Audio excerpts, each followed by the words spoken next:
Hi అండి, నమస్తే. నేను మీ కిరణ్ చెఫ్ని. ఇవాల్టి మన రెసిపీ వచ్చేసి మేక తలకాయ పులుసు అండి. ఈ పులుసు స్పెషల్ ఏంటంటే చపాతీలోకి కానీ, పరోటాలోకి కానీ, పూరీలోకి కానీ, వైట్ రైస్లోకి కానీ చాలా అంటే చాలా బాగుంటుంది.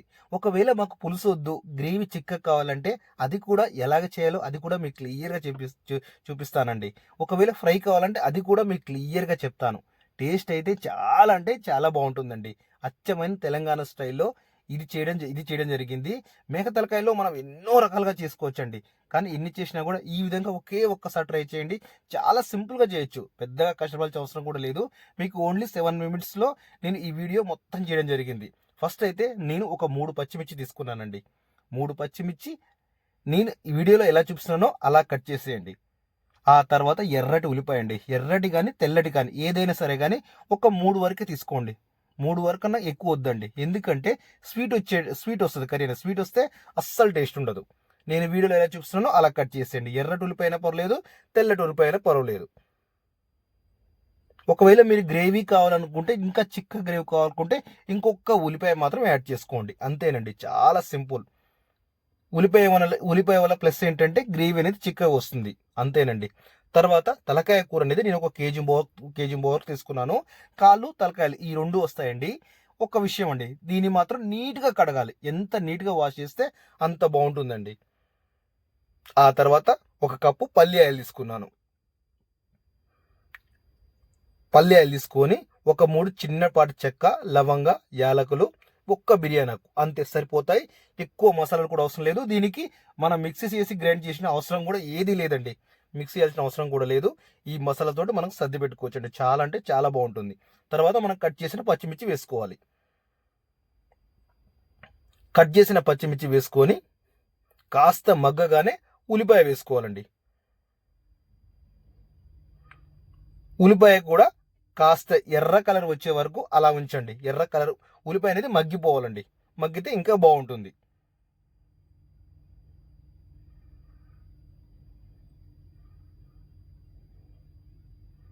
ఇప్పుడు తాలింపులో మాత్రం ఎలాంటి పసుపు కానీ ఏది కానీ వేయరాదండి.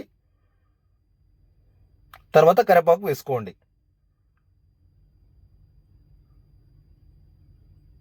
ఒక కేజీ వరకు ఉంటుందండి. ఆ తర్వాత నీట్గా వాష్ చేసిన తలకాయ కూర నుండి మెదడు అనేది ఒక సైడ్కు పెట్టండి. ఇది ఫస్ట్ వేయరాదు. ఫస్ట్ వేస్తే మొత్తం కుళ్ళులు అయిపోయి అందులో కలిసిపోతుందండి. అందుకే మెదడు అనేది ఖచ్చితంగా పక్కకు తీసి పెట్టాలి. ఇప్పుడు తలకాయ కూర అనేది కుక్కర్లో వేయాలి. మ్యాక్సిమం 90% కుక్కరే వాడండి. కుక్కర్ వాడితేనే కర్రీ అనేది చాలా త్వరగా అవుతుంది.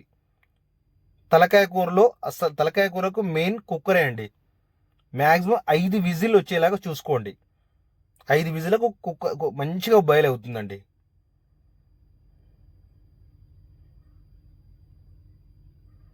చూడండి, ఇలా కలుపుతూ ఉండాలి. వేసిన తర్వాత అడుగు పట్టకుండా 1 నిమిషం 2 నిమిషాలు అలా కలుపుతూ ఉండాలి. ఆ తర్వాత కొంచెం చింతపండు నానబెట్టుకోండి.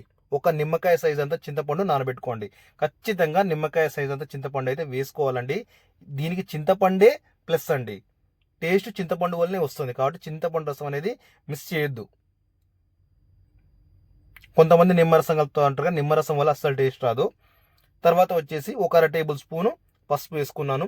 2 టేబుల్ స్పూను అల్లం వెల్లుల్లి పేస్ట్ వేసుకోవాలండి. అల్లం వెల్లుల్లి పేస్ట్ కూడా ఎంత ఫ్రెష్గా ఉంటే అంత బాగుంటుందండి. ఇప్పుడు మాత్రం పసుపు అల్లం వెల్లుల్లి పేస్ట్ వేసిన తర్వాత గ్యాస్ కొంచెం స్లోగా పెట్టి కాస్త మగ్గనివ్వండి. కర్రీ అనేది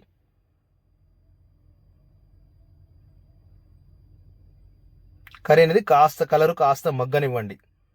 ఆ తర్వాత మీరు ఒక 2 నిమిషాల తర్వాత దొడ్డు సాల్ట్ వేయాలండి. దొడ్డు సాల్ట్ ఒక 2 టేబుల్ స్పూన్ వేసుకున్నాను.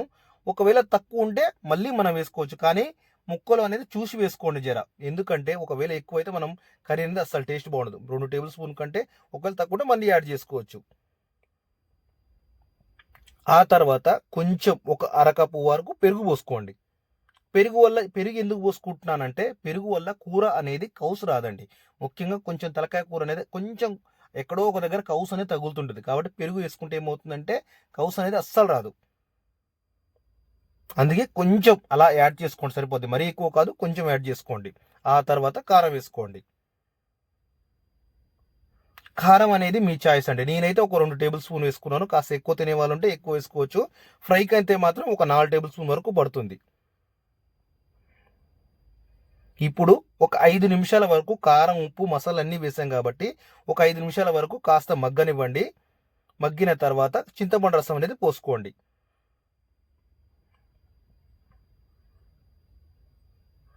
ఇప్పుడు ఒకవేళ మీరు ఓన్లీ వైట్ రైస్ తింటాం, ఏదైనా దావత్ చేసుకుంటాం అంటే మాత్రం వాటర్ ఇప్పుడు నేను ఎంత చూపిస్తున్నానో అంతే సరిపోద్ది. లేదు మాకు పులుసు కావాలంటే మాత్రం కాస్త వాటర్ ఎక్కువ పెట్టుకుంటే సరిపోతుందండి. ఇప్పుడు నేను ఒక 5 నిమిషాలు మగ్గిన తర్వాత చింతపండు మగ్గిన తర్వాత ఇప్పుడు వాటర్ పోసాను. ఒకవేళ చిక్కగా వాటర్ కావాలనుకున్న వారు సరిపోతాయండి. నేను ఫస్ట్ ఎంత పోసానో అంత సరిపోతుంది. లేదా పులుసు లెక్క కావాలనుకున్నప్పుడు ఇప్పుడు నేను వీడియోలో ఎలా చూపిస్తున్నానో అంత పోస్తే సరిపోతుందండి. ఇంతేనండి. ఇప్పుడు మీరు ఏం చేస్తారంటే కుక్కర్ మూత పెట్టుకొని ఒక 5 విజిల్ వచ్చే వరకు ఉంచండి పక్కకు. ఒక 5 విజిల్ వచ్చిన తర్వాత ఇప్పుడు మీరు చెక్ చేసుకోవచ్చు. ఆయిల్ అనేది పైకి తేలుతుందండి. ఇప్పుడు మెదడు వేసుకోవాలండి. మెదడు వేసుకొని కుక్కర్ మూత పెట్టకుండా ఒక 3 నిమిషాలు మగ్గనివ్వండి. అంతే, మనకు ఎక్కువ టైం పట్టదు. మెదడు వేసిన తర్వాత మాత్రం చాలా స్లోగా కలపండి, ఎక్కువ కలపొద్దు. ఎక్కువ కలిపితే మళ్ళీ ఆ మెదడు కూడా చూర చూర అయ్యే అవకాశం ఉంది.